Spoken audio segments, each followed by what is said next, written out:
Now, page 4, Obamonomics. Does anyone actually attach validity to the Obama unemployment number? If you do, I have some swampland in North Korea to sell you. Officially, the unemployment rate is at 5.6%. Now, that number would mean something in a typical economic environment in the United States. However, there is nothing ordinary about the Obama economic environment.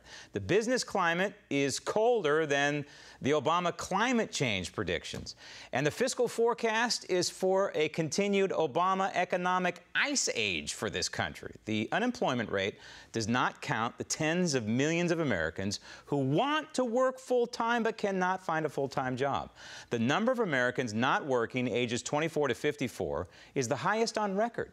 But that fact is nowhere to be found in the Obama employment data, is it? Also nowhere to be found is this little nugget.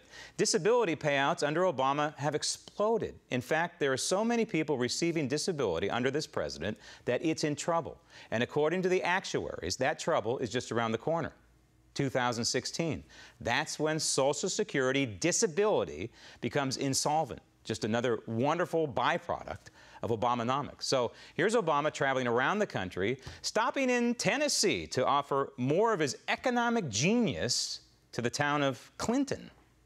Right here in Tennessee, manufacturing jobs have jumped by about 11%. Stop the tape. Isn't it interesting? The very place that he's standing, it's just been reported that 2,000 manufacturing jobs are going south. Poof, gone. It's not a laughing matter. It's terrible for that area of Tennessee, but it's the Obama curse. Obamonomics. Once again, roll tape. And the question is, how do we keep that progress going? How Stop do we the build tape. There is no we here in terms of government. Government produces nothing.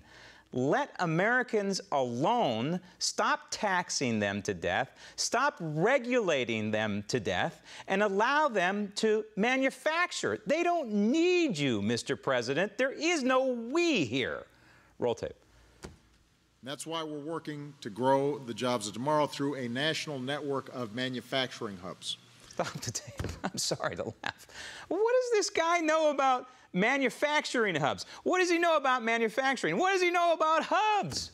And look at the guy next to him, Joe Biden, a career politician, standing there looking smug.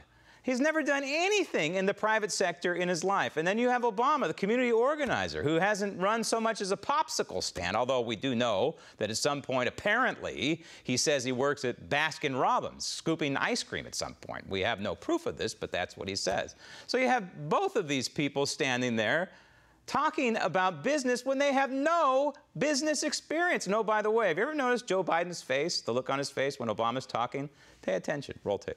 Launching these hubs around the country, and the concept is simple. We bring businesses, research universities, community colleges, state, local, and federal governments together, and we figure out where are some key opportunities for manufacturing in the future.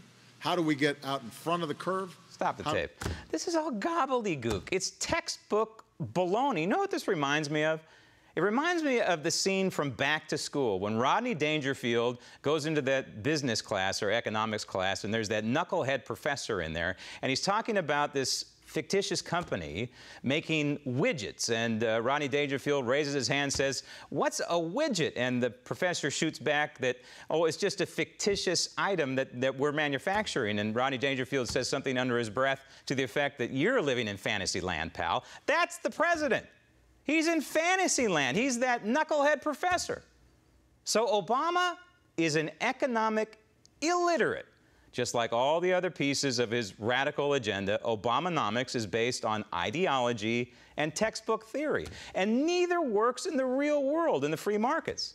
6 years of Obamonomics has now polluted the business environment in this country to the degree that companies are more worried about complying with Obama's stifling regulations, including Obamacare, than they are about simply producing widgets.